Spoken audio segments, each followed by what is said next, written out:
Okay, so we are going to talk about back lift and the way you guys did it yesterday. And what we did was we propped you quite a bit with the blankets, right? So we folded the blankets so that they were underneath from about chest to pelvis. And the idea behind that is that if we had Damien on his belly without anything underneath him, he would actually have quite a bit of arching going on back here. So that's why we bring you up. Also, when you do the pandiculations and the head comes down, you have some room to move. Whereas if you're down here on your own, you go up, there's nowhere to go, right? So you can't take the lengthen all the way down to the back of the neck, right? Just give him a little forehead support. So now, yeah, so we're giving him a little bit of forehead support here. Better? Yes, thank you. There you go. Thank you. Okay. Okay. So one of the really important things to take away from this particular movement, and it's very, very common, is that the low back doesn't lift the head. But most of the time, when we ask people to lift their head, this is what activates. And that's what you don't want, right? Because really, we're interested in working from about mid-rib to the base of the skull to see what these guys are all doing to control the head. So Damien, go ahead and lift for me, okay? And immediately we see stuff happening down here. See that? Okay? And we really don't want that to happen, so we can minimize the movement, and you can let your head down now, thank you. So what we can do is we can minimize the movement up here and make things a little simpler, right? That could be taking the hands up here, that might be helpful. So if you take your hands into cowboy surrender, stick them up, right? And just let them rest on the ground, right? Or goalpost arms, Or we call them. them. Goalpost arms, right? And if you go ahead and now, don't think about anything from rib cage to pelvis. Can you just think about the muscles attached to the base of the skull and the neck, and can you maybe just look up a smidgers in front of you so you shorten the distance in the extension to the neck? And just see if it's possible to stay here and maybe up here a little bit and keep this as quiet as possible. It may not be 100%, but anything less than what the original is fine. So now the pandiculation happens between the base of the skull and the upper back, and then slowly release that. We want to be doing this while breathing. So Yes. try not to hold the breath. Okay. Also very common is when the head comes up, not only does the back engage, but also the abdominals, right? So this is this co-contraction that is so problematic that we're talking about a lot. So that you're actively thinking about the front line releasing because we're doing posterior chain contracting, okay? So trying that once again, thinking about the muscles of the back of the neck as doing that job. And as the head lifts, you're trying to stay in the awareness of just this small little area, keeping the lower back quiet and keeping the abdominals quiet at the same time. So breathing in that in the belly. Now, how many times in And then slowly a releasing. yoga class have you heard the cue, brace your abdominals, and Yeah. then come into extension? Yeah. Yeah. So when we Yeah. think back to the principle of reciprocal inhibition, opposing muscles doing opposing things, if Damien's contracting through his back, we want his abdominal muscles to be releasing. That's the relationship, okay? So back is contracting, abdominals releasing, and vice versa. So just thinking about how, if you're getting cued to engage that belly nice and tight, what's happening? It's kind of challenging to start to use your back muscles to lift up because this is gripping and bracing. Right, remember we talked about reciprocal inhibition. One side has to release while the other side is contracting. So you can kind of see how our cueing doesn't entirely make sense, right? And this is kind of systemic through a lot of the cues that we get in yoga classes, fitness classes. So it's just, we're putting it on the table because, we're trying to change a very, very, very big belief structure. Yeah, yeah. And the reality is that the body is very stable on an inhale. Yes. Okay, it's called dynamic neuromuscular stability. Babies are born with it. Okay, so, and they don't have six packs, but yet they're very, very strong, right? They don't get crushed through the birth process. It's called dynamic neuromuscular stability. So when we say breathe into the belly or breathe into the back lower ribs, we're actually cueing diaphragmatic breathing. And then the belly relaxes, and then the back we know now that the back can work exclusive of the front of the body. Okay. So we went from there, we started to come up a little bit more. So you know how in yoga class we do a back bend, right? And we do like cobra and things like that, right? So there's potential for cueing here if you wanted to come up a little bit higher, depending, right? So let's say that there's no activation in the lower back whatsoever. You can cue to, so go ahead, Damien, roll. Imagine you have a marble in front of your nose, roll the marble forward and look up towards the baseboards. That gets the back of the neck going immediately, but we haven't lifted anything here. This gets to stay more quiet. If you cue breathing into the back ribs or into the belly, then we know for sure there's no abdominal contraction. So now we've got the back of the neck going. Now you can cue present the collarbones forward, which then brings the awareness here into the mid-back. So if you start to present your collarbones forward slightly, you may be able to get into mid-back. I'm not feeling a lot going on here, so that's telling me that this is working harder, right? So come on down. So these are the kind of things you're looking for in yourself when you're doing this, right? Right? And you just completely let go. So those are things we don't want to see happening, right? So getting higher does not necessarily mean it's better, because it's not really functional now, right? So even think in terms of baby cobra, a lot of baby cobra, which is this movement here in a yoga class, is from the lower back. But really, we want the upper back tends to be very, very, very dysfunctional. Yeah. Has a lot of sensory motor amnesia, meaning the brain and the nervous system are not, or the brain and the muscles are not talking to each other. Which is also why, you know, I've had this cueing where now the teacher knows that somehow the back is getting jammy, so I'll hear cueing like, well, separate your legs wider, or there's all these compensations to try and help this jamminess in the back, where we really want the back to be moving and contracting as a system, right? So understanding why this has so much SMA. Yeah. And the jamming in the back is all that's really telling us is there's so much SMA up here, the thoracic spine is stuck. So there's no other where to go but to back bend from the lowest and most mobile point. Okay. So then we did the head rotation. Then we did the head rotation.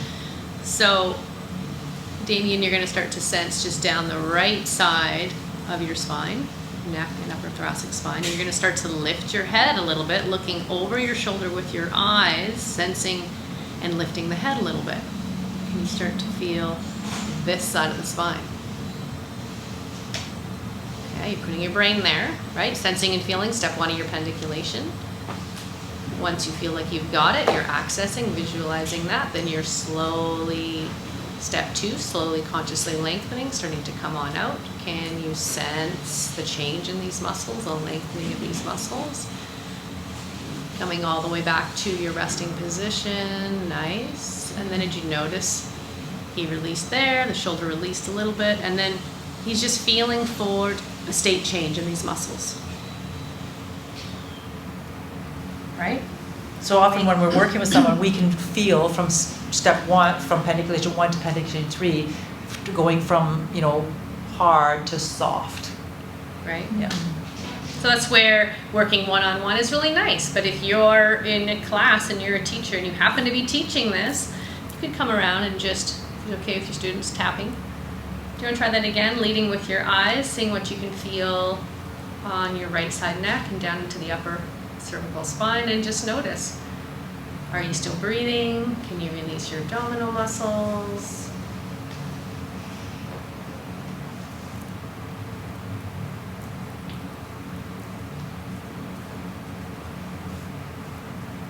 Taking your time. When you feel ready to come down, you're slowly, consciously lengthening down, and then coming back to your neutral. When you feel ready.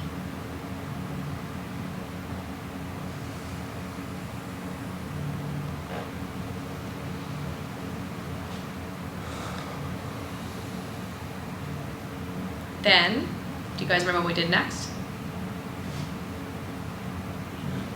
Close. We started to involve the elbow and the shoulder and the arm, right?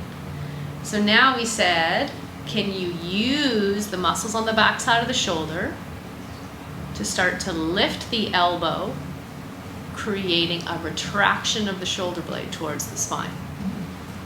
So Damien's going to try that. He's trying not to press his palm down. He's trying to use the muscles of the back side of the shoulder.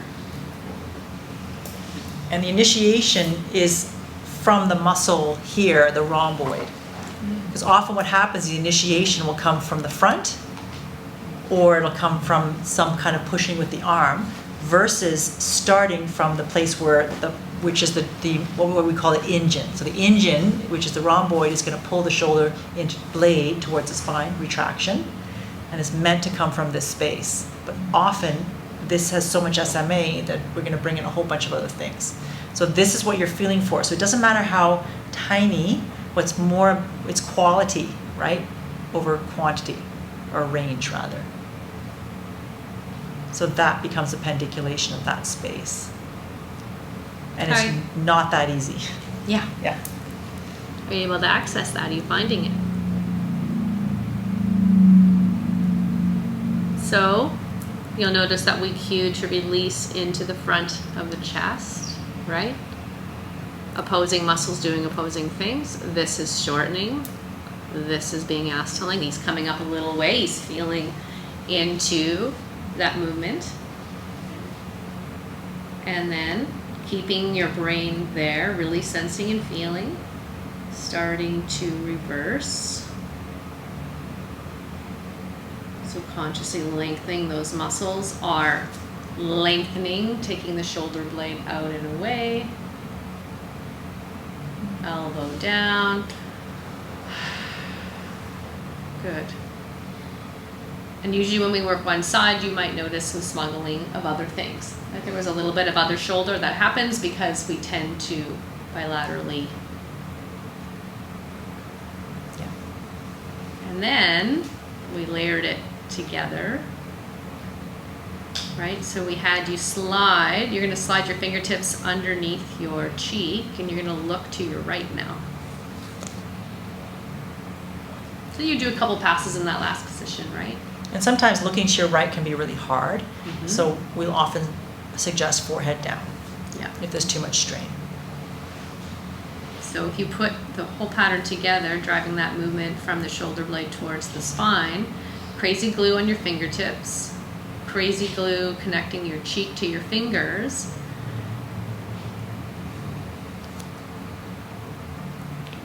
Looking over the shoulder, starting to feel a bit of a rotation, letting go through the abdomen.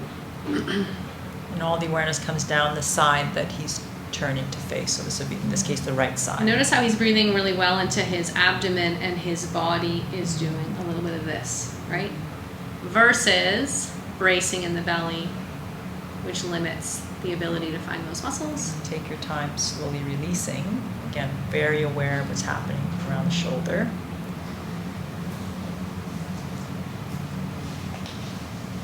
And then resting.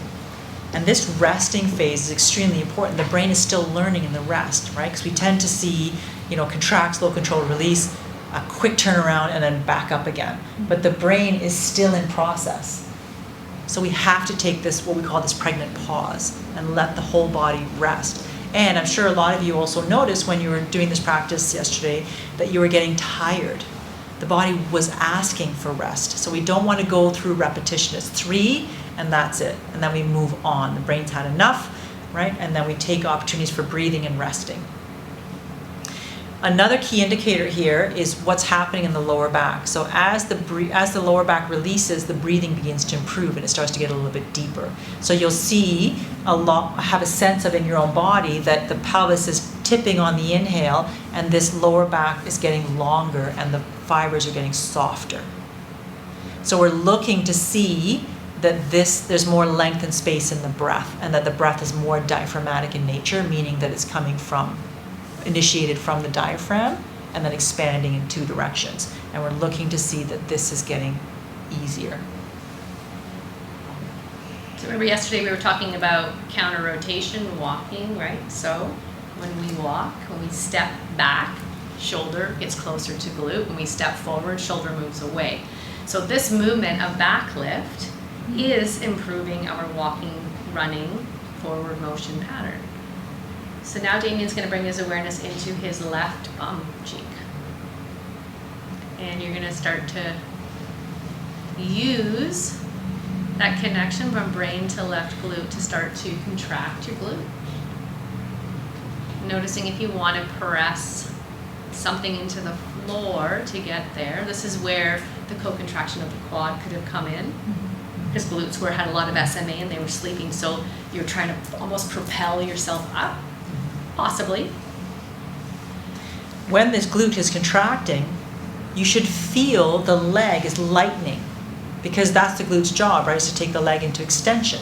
So when that glute fires well, you should have a sense that the leg wants to rise up anyway. When the leg feels really heavy, then you kind of go, okay, so I do have a lot of SMA in my glute, so I need to bring a little bit more awareness there. So it's not uncommon in my practice to have them just be here and just contract the glute, slow controlled release, contract, slow controlled release a couple of times, just to get the brain familiar with the glute.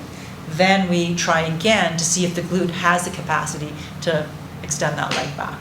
Okay, so Damien, go ahead and try to activate your glute and see if you can bring that leg into extension. And then watch for other places where you might be bringing in some compensation. See if you can settle that back a little bit. And then you're going to slowly pandiculate out.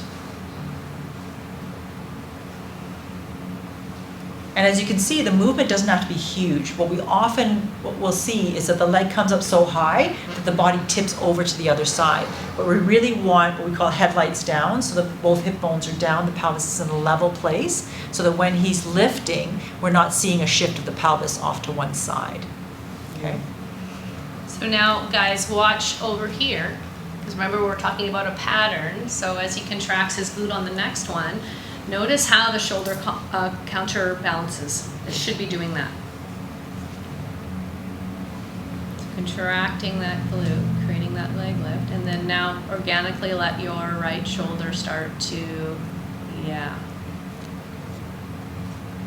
maybe the head wants to lift a little too. So you feel how his body, as soon as he did the glute contraction on the second one, the shoulder was already doing what it was supposed to be doing. So you're feeling the diagonal pattern, right? We're working a diagonal here.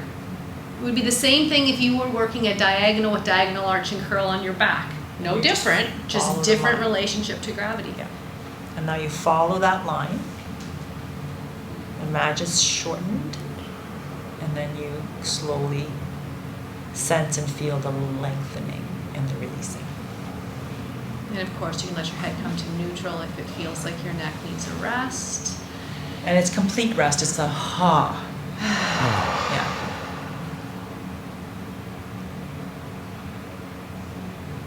And again, we're watching to see what's happening through here. Are we getting some more expansion into the back of the ribs? Are we seeing some freedom here at the pelvis?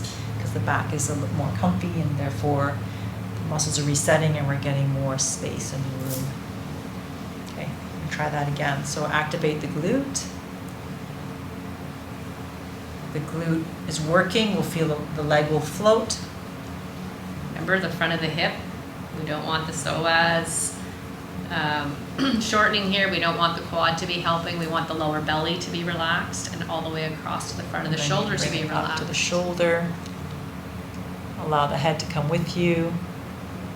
Nice one. Yeah, there you go. That was a nice one. And you can see how his range of motion is improving now, even just on the second run. Okay. And you keep that awareness as you release, following that diagonal line.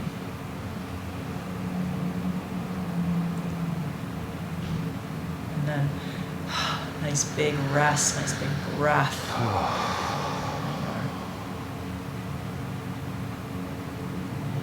And then try that one more time.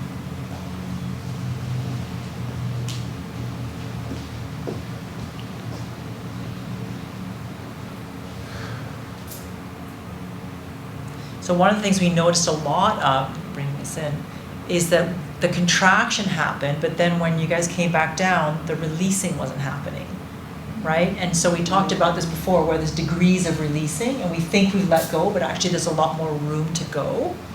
So that's why sometimes I would come around and tap so that you could feel what was still holding and then allow the body to rest. So that's why we take this pregnant pause. So you contract everything, and then you slowly release it. So remembering we're re-educating, right? And so from old programming and patterning, sometimes we have this idea like, I've got to get 3 in. Okay, I did 1. Okay, better go up and do the next one. Better do the next one.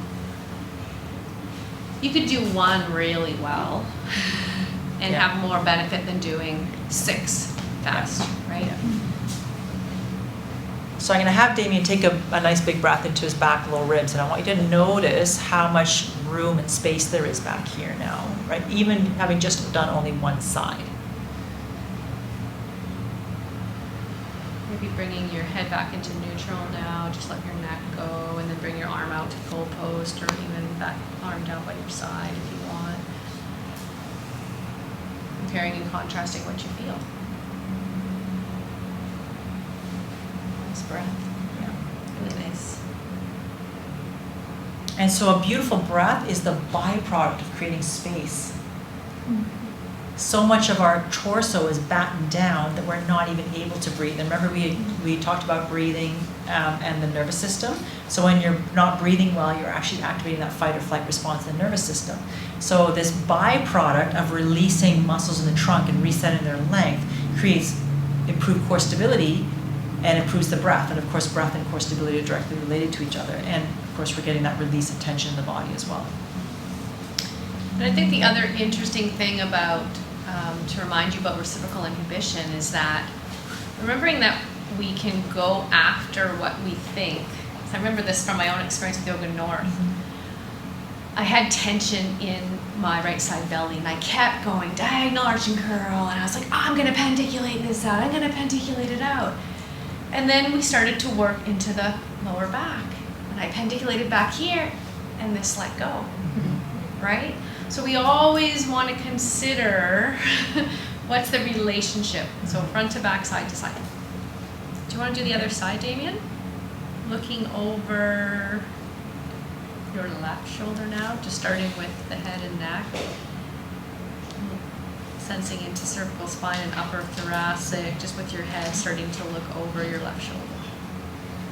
So I don't know if you guys probably can't see this, but he's wanting to tense up here right away. Yeah. So he can't exclusively move his head without having this come up as well. So stay center and look up towards the baseboard and just get into the back of the neck first. So just isolate the back of the neck and pandiculate that once.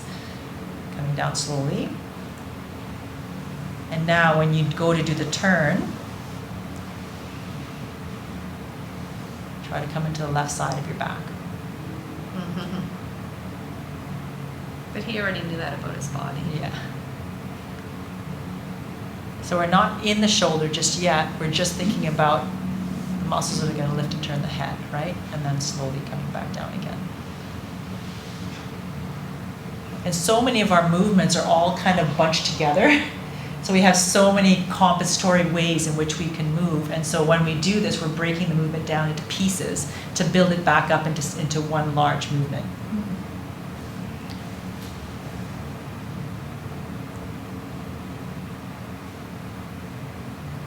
Try that one more time, going into the left side. And so we can feel here as he's coming up, I'm not really feeling much going on over here on this side. So I'm pressing in a little bit harder. Sometimes that can help to feel it, or sometimes tapping, or feather touch. It just depends on right, on what you want. And you're trying to feel into that side. Also notice my breathing has changed. So yes. Through my belly. Okay, Yeah. so he's I'm tensed up. Yeah. I can't release Yeah. that. So he's saying he's got tense now, and we could actually hear his breathing going Yeah. like that. So that's a sign of sensory motor amnesia, right? So remembering that we have our sidedness patterns. It's rare that we can connect fully 100% both sides equally. Because we also are sidedness beings. We also have dominance in our body. So most people your shoulder are now. right-handed. Not all. And ready. A lot of shaking going on here. Yeah. If you want to, you can come around and take a look if you like, but as he's trying to move his shoulder blade in towards his spine, all the way down the arm is shaking.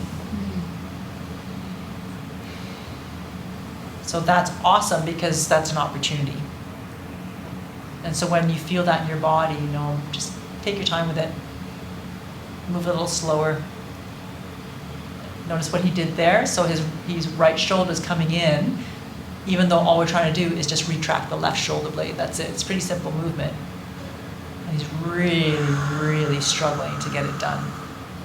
That's a fascinating example.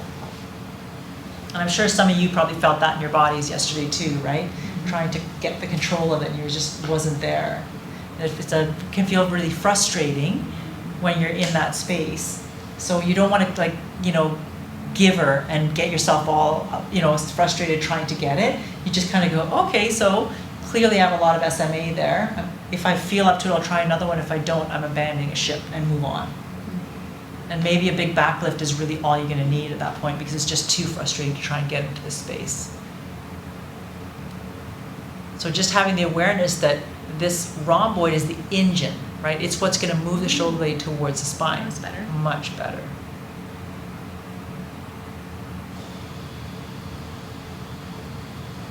And then slowly. He took a really lengthy pause before this one.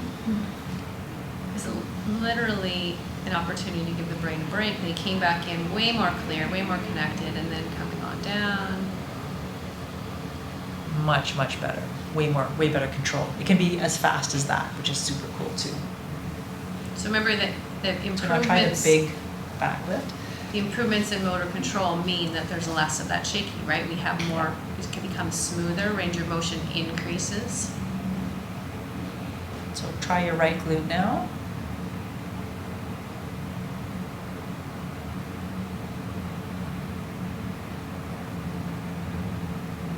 So can you see all the efforting that's going on? Isn't that interesting? And what do we talk about? That diagonal relationship, right, in the walking pattern. So you can see how it's not just what's happening here, it's affecting the whole line.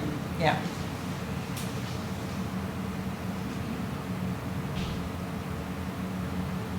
And you'll notice here his leg's not as straight as the last one, so we've got a little bit of hamstring involvement in that one, right? So his knee's slightly bent. And then slowly lower.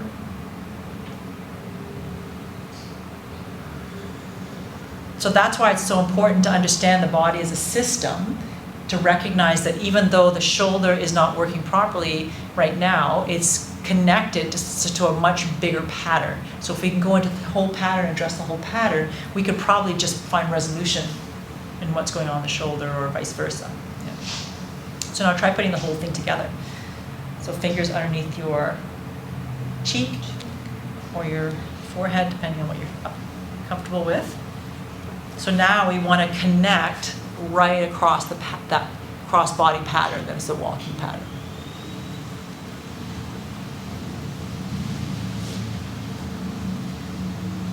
So engaging the glutes, trying to lift the leg.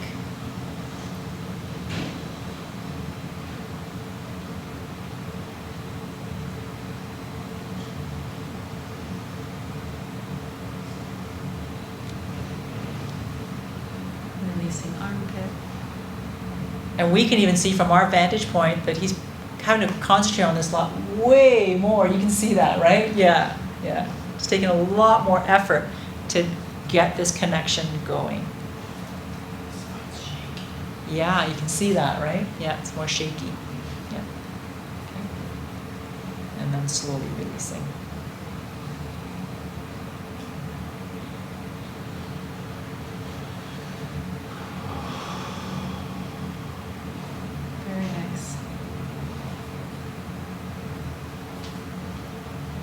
Try that one more time. Start with the glute.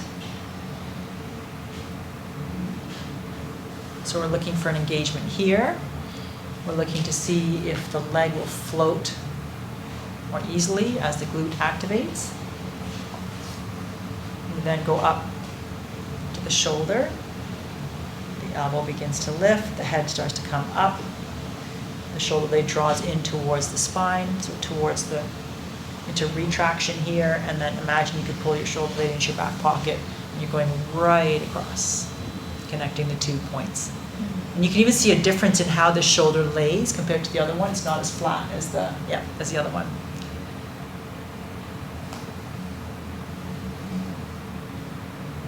I would even try lifting your head up a little bit more, Damien, and see just your head, see if you can get it up. Yeah, a little more challenging. You don't have to keep it there, it's just a curiosity. And then slowly releasing. Beautiful. And so now we invite in breathing, and then just pause for a few breaths.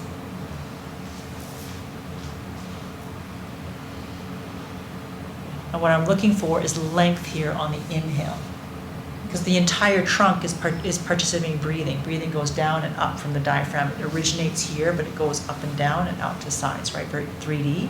So we're looking to see if the breath's coming up and down at the same time.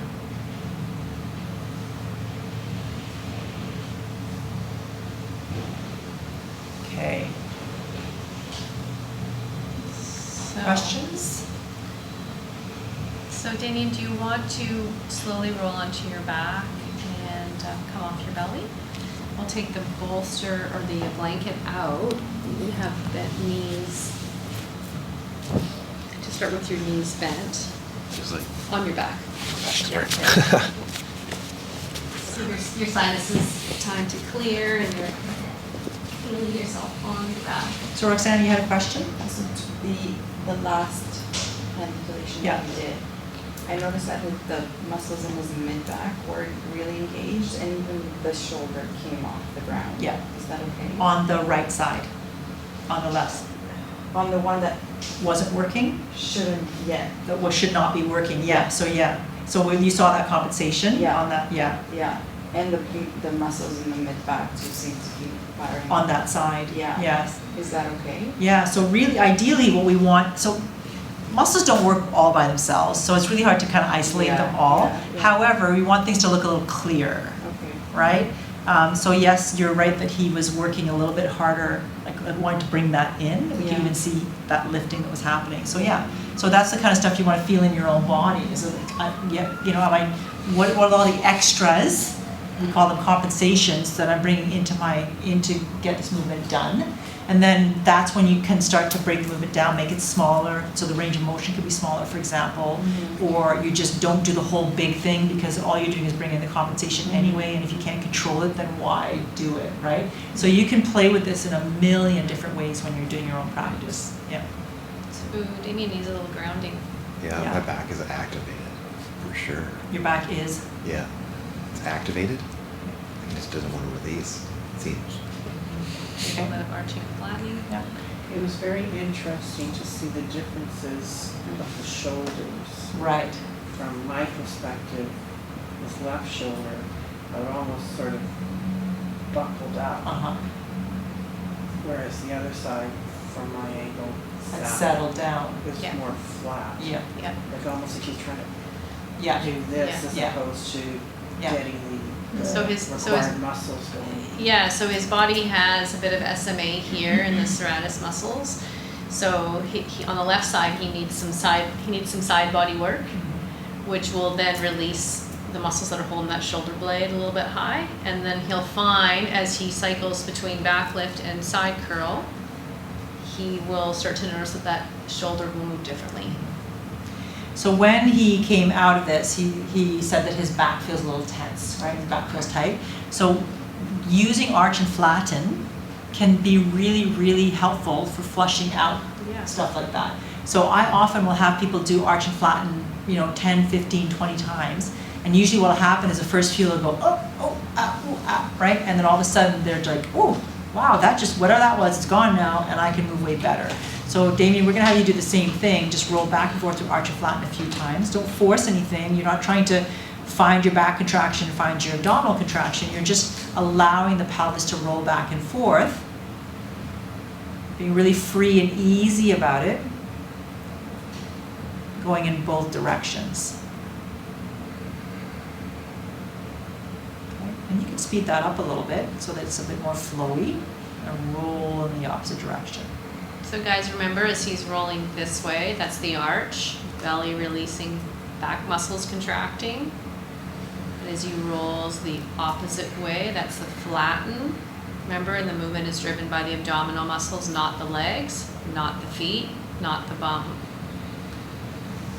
So what we're liking about what we're seeing in this movement right now is that as he rolls into the arch position, so the back is arching away from the floor, chin is nodding down towards the chest, and the ribs were coming down towards the pelvis. As he goes the other way, we're seeing that descending of the rib cage, okay, and then chin lifting, okay. So that's good. Those are great improvements. That's the kind of stuff we want to be seeing. But also, what's evident is there's just kind of around here, it's not moving as fluidly as we would like it to. So that just kind of lets us know that there's kind of up in this area, as Carrie alluded to, there's some other stuff that needs to happen to get his shoulders moving a little bit better. What should they be doing? So we want to see them do more of this, right? So as he goes into arch, they should be falling backwards, but can you see they're staying in a red light, right? So they're staying in a curled, turned up position. And as he comes down this way, they're coming into the red light. There we go, right? go. Yeah, so let those ribs Yeah. sink down. There you go, nice. The one movement that we're going to explore today that we haven't done any arching and curling. We haven't done any You arching guys are and going to curling. love that one. Yeah. That's just really Yeah. going to help pendiculate up through here even a little bit more. So already everyone's experiencing more release Those through ribs here. Yeah. With the arching and curling, now we're working, it kind of looks like a sit-up, but we're Now able to really think about pendiculate across the pendiculating breastbone, the here as you pectoralis release. muscle a little bit more, and So they're really contracted, get into now the slowly diaphragm. release into arch. That's it. So is your back still feeling really tight? No, it isn't. It's gone. Yeah. Okay, yeah. So usually that's all it takes is a little bit of flushing with arch and flatten. And then you can get that to go away. Yeah. Some bodies are different. Like I've worked with people who are like, we do some pendiculation, they're like, oh, I feel like jello, right? I don't feel like that. It flushes through my system, and about an hour later I'm like, oh yeah, that really feels great now. But initially when I finish my practice, I don't always feel it right away. So that's not uncommon to just have to kind of wait it out. So that's why doing the arch and flatten about 10 to 15 times can help with that flushing process. And to release any of the holding that we might have created from actually doing the pendiculation. When we did this back lift, he was in his back a lot, right? And we know that that's part of his pattern. So therefore, we want to allow the pattern to kind of move out a little bit. Yeah. Let's do a little stabilizing. All right, so we're going to do a little bit of stabilizing. Can I ask a quick question? Yeah. So the movement is driven from the pelvis, like Yeah. the lower abdominals. Is that all that's being engaged to create such movement? When we're doing this small little arch and flatten in our very initial arch and flatten, what we're looking for are the lower abs and the lower back muscles governing the movement. Right. Okay, but ultimately we want the whole body to flow because the pelvis and the skull are detached to the two ends of the spine. Right. So we want to see this undulating back and forth and seeing all the parts moving as a result of that. Okay, so what does that mean? It means that the whole front body then is contracting and the whole back body is contracting when you do that larger arching and flattening. But it's primarily governed by the rocking of the pelvis. But that is one perspective because you can certainly focus on moving from here first and you're still going to arch and flatten at the pelvis, but you're just focusing on a different place, okay? But ultimately we're looking at how does the front body move, how does the back body move. Do you want to just do a little tapping and cueing with that on? You still okay? Yeah, Yeah. I'm good. Yeah, okay. Okay. I think that'd be really good for them to see. Yeah. Because we haven't really shown when the shoulders and the rib cage is sinking down. Yeah. So you can understand. Yeah. Okay. So we're going to have him go into a flatten so you can see what a flatten looks like, and we're going to just sort of augment the places that are not working quite so well. Okay. So you're going to go into a flatten for me. Okay, so flatten means the lower back is flattening towards the floor. So we now have some abdominal contraction doing that, but you see how the ribs got left behind and there's tension here? Ultimately what needs to happen is the ribs, you can leave your head down, but the ribs come to, relax your arms. Yeah, and let the ribs come into the flatten. So if in the ideal scenario, we're seeing the whole thing, but you can see how much tension he has to do that, so it's not natural for him, right? But ultimately, that's what we're looking for. As you flatten, there's a sinking of the ribs and a rising of the shoulders because a shortening of the whole front. Okay? Then, when you go the other way and you arch, and now the lower back muscles are engaging, we're seeing the ribs go down in this direction, and the shoulders ideally will fall back towards the ground. But that's not quite happening right now because we know he's got some SMA up here, right? And also notice that as he's arching, the chin nods down towards the chest. So this is what we're looking for in that position. Soft and released here, contracted to the back body. Okay? So the And rib then- cage is kind of the marker where you start to see some. Right, because it's the kind of wave motion. Yes, the wave motion. The comment was Yeah. the rib cage is where we start to see the wave motion. Yes, that's correct. So as he's sinking here now, these shoulders are starting to float up, right? The chest muscles are part of this pattern. We've got chest, we've got pec, we've got all these muscles running this way. The diaphragm, the whole rectus, those are all the muscle groups that are involved. Big, big, big muscles, right? And then now as he comes on out, whoa. See how the rib cage rises up, he goes into arch. Yes, there we go. And now look how lovely and long that is. There now. we go. See? So do you feel how now you Yeah. softened your front ribs there? Yeah. Feel how that's different than you were doing it And before? we got more Yes, length okay, of the abdominals. lovely. The right? abdominals let go. Very Yeah, nice. and come back to your neutral. Okay, so now arch and flatten on your own a few times now that your brain has all that information.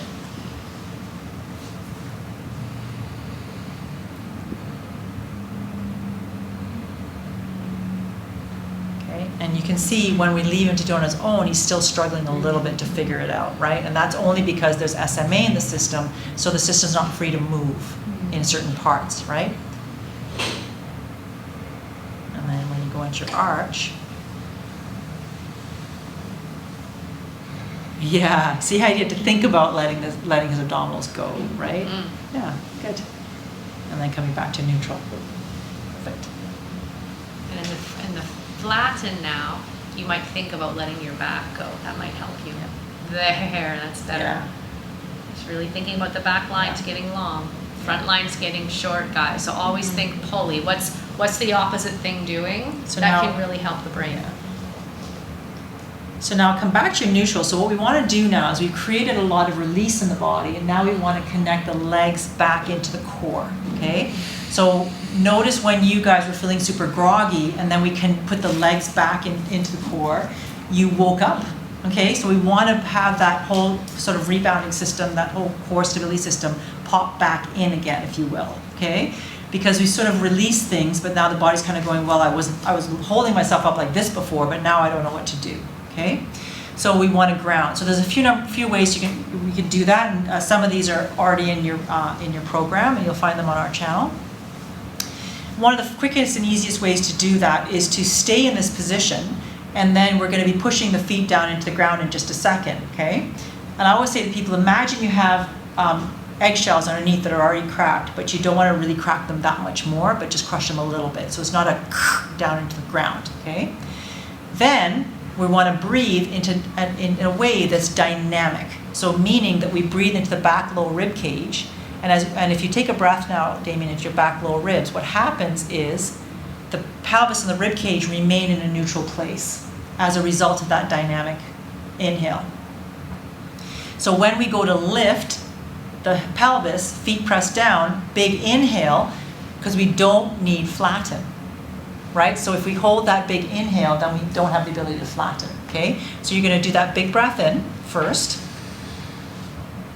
and then let that go. What I want you to now do is direct that breath into your back lower rib cage the next time you're ready to breathe in. Like you want to spread the back lower ribs. Much better. See the difference in that breath now? So he's bringing his breath up here, now it's coming more down here, okay?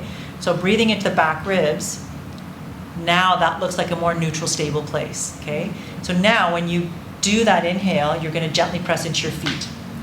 And as you do that, your pelvis will microscopically lift away from the floor, and your legs will be activated. So you take the breath in to back low ribs. Don't do that. See how he wants to pop his ribs up? Okay, don't do that. breathe into your back low ribs. Tricky, right? Yeah. Crazy. It is. Yeah, okay. So breathe into back low ribs, then apply pressure to the feet. There you go. Okay, and that's it, and then come back down And again. his bum's just slightly coming off. Just- Yeah, I could slide a Slightly piece of paper floating. underneath, that's it, Just right? Just floating up a little. Yeah, right, so breathe, when you're ready, breathe into back low ribs and apply pressure into the feet. So working with the inner stability system. See how he's maintaining neutral ribs, neutral pelvis now because of that dynamic breath? And then come back down again. Because what happens is, what most people do is they want to contract the abdominals, creates a flatten, and then they lift. But that's not what we're looking for. We want to connect functionally legs to trunk. So we have to do that from that stable place. Okay? So try that one more time. You're breathing into those back low ribs. Apply pressure into the feet. Beautiful. So basically it just becomes a hinge at the hip Feel here. how stable that is? Yeah, It's like, and then whoa. release. And see at the end, he kind of gave it up there, and now we've come into a bit of a flatten. Okay? So that's what we're looking for. So that's organic rebounding. Yeah. And ultimately, that should create bridge. Like you can come right up into bridge, but so much of bridging is back arching and green lighting. And then we get the cue sometimes in bridge to contract the abdominals to support the spine, right? But that that's not helpful when we're talking about somebody that's in a pain situation, okay? All right, so now we want to come up and do some dynamic stabilizing, right? Now, interestingly, we can do this right here on the floor, and it can be done in standing as well. So we're going to try it here on the floor. So this is when I have my clients on the bed, this is what I do with them. Okay, so exactly the same thing. You're breathing into the back low ribs to create that dynamic stability, and you're going to do a slight press out into just a slight one. You probably need to take your feet a bit wider, they're a bit too narrow. Yeah. Okay, so now you're going to do a slight press out as you breathe into back ribs and a foot press. So 3 things happening at the same time, okay? So take your time to build it up. Breathe into your back low ribs. You press into the soles of the feet, and you slightly press out into the band. All 3 things happening at the same time. And then you release that. And so what this does is it brings the glutes in, major stabilizers of the pelvis, so that's going to create more stability, okay? And again, we press in on the inhale and press out into the strap. Beautiful. And then release. You could also do the reverse. So I won't take the strap away, I'll just add the ball, okay? So now the reverse, because we now have the inner core line working. So we're going to do a little squeeze of the ball, same thing. Breathe into the back low ribs. Press down to the feet, squeeze the ball gently, and then initiate the rise. And you might notice one's easier than the other, potentially, and then release. So he's still wanting to red light here a little bit, okay? So there's still some stuff to be done here. And we're going to be going into our red light practice, which is perfect because that's kind of what we want to help clear up here. Okay? So the purpose of this, Yes. minus the ball, is what specifically? What is the Purpose? purpose? Yeah. We want to have we want the body to be stable. We've released a bunch of tension. The body's understanding itself in space differently because we took tension out, okay? And so now we have to give it a way to hold itself up in space and be efficient in standing and in rebounding, meaning, Oh, so yeah. that because of all the other work, we're now trying to get the body ready so that it can get up? right, Okay. right, because you don't want to be a wet noodle, right? Because Right. sometimes what happens is you do the work and then you're a wet noodle and then you walk away.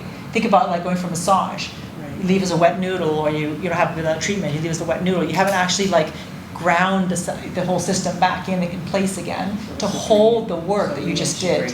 We're reintegrating the core in this new environment so that the person can hold the work. Yeah, yeah.